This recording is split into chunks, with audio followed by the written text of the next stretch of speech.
Good morning, aloha, and happy holidays. Hope you guys are all having a wonderful time this holiday season.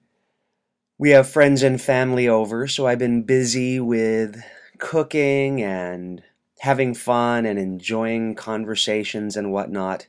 And I wanted to make sure that we still got some audio blogs in to keep up with the questions that I've been getting. Okay, so let's jump right into this.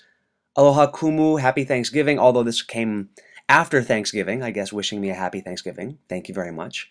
Firstly, thank you for everything you do for your haumana, including all the guidance you've provided me through the years. You're welcome. I enjoy what I do, so thank you very much for the emails. Let me see. Let me jump down to a question. This is a very nice long email thanking me for a lot of stuff that I do, so thank you for that email. I appreciate it. Here we go. Okay. Given my focus on health and fitness for the last month, I of course have some questions. One is stemming from your story of how you shared that you added a visualization of the fat cells leaving your body, which increased your sweat production while on a treadmill. Have you done that? Have you done that consciously, or is it something that you did with more of your Huna techniques? You could do setting some intentions and etc. Okay, so the question has to do with a visualization that I added, and I noticed that it improved my overall experience from a cardiovascular perspective. And there are different ways that you can do things based on NLP and Huna techniques. So there's a couple questions in this email. Let me tackle this one first. You can set a goal.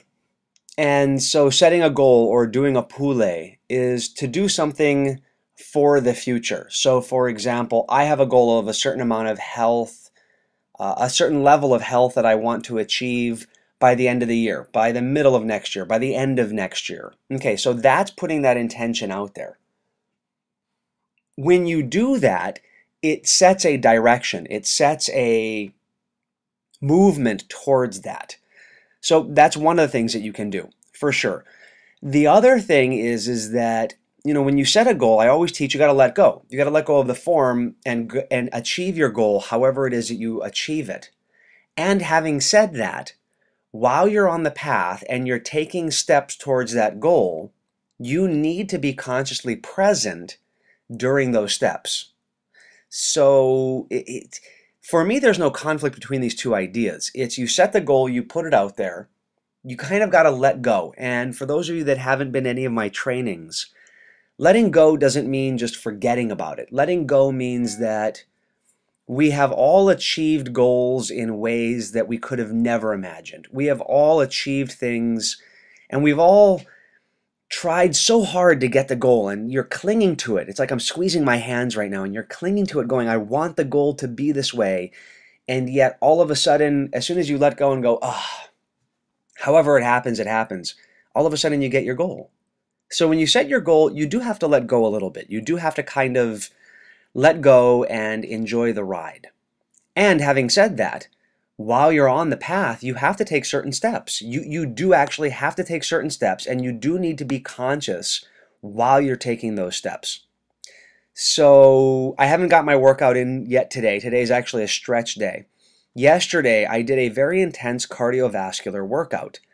Now, during the workout, I totally 100% focused in on my workout.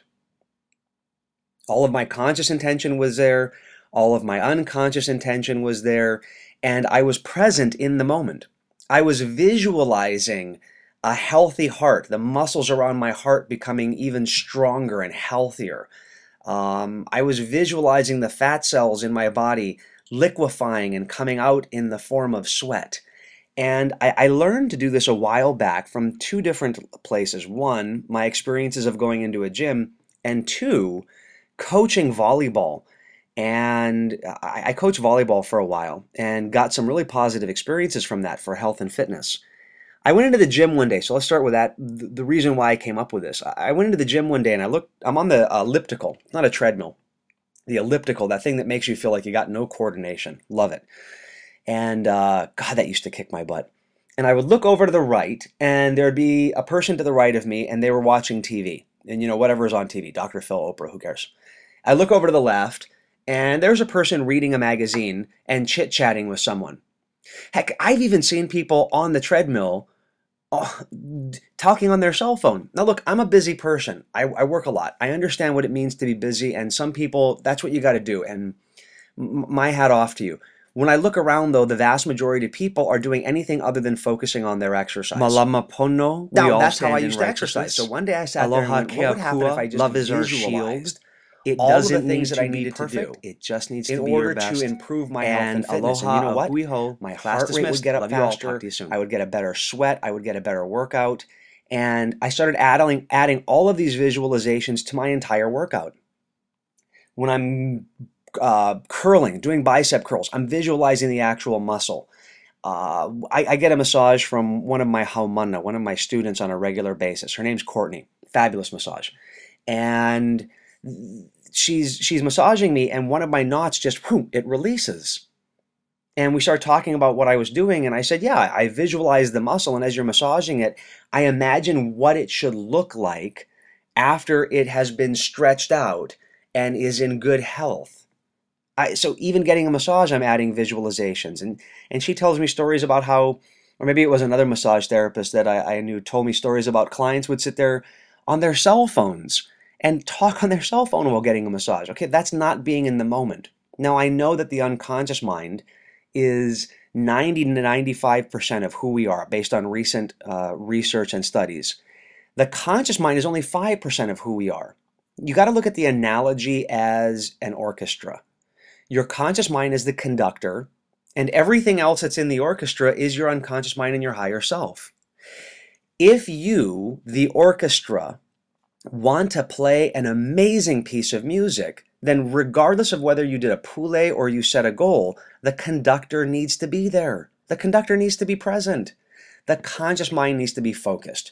Right now, my phone is on Do Not Disturb.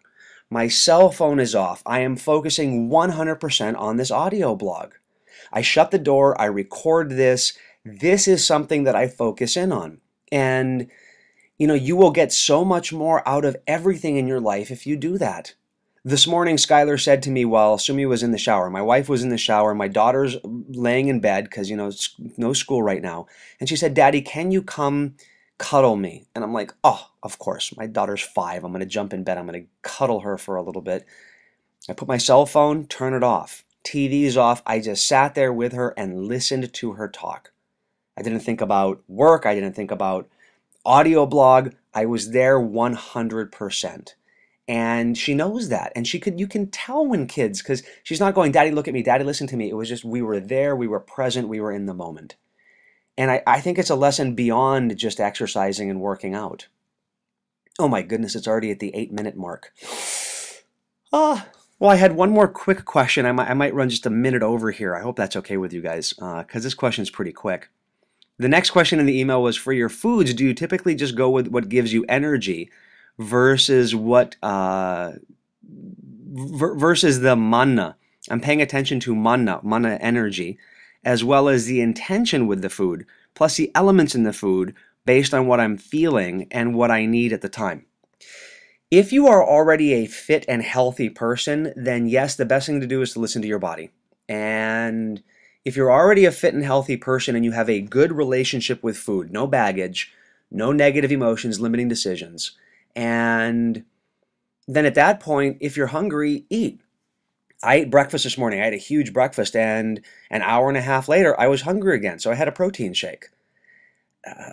Different foods bring different elements. Different foods bring different energy in.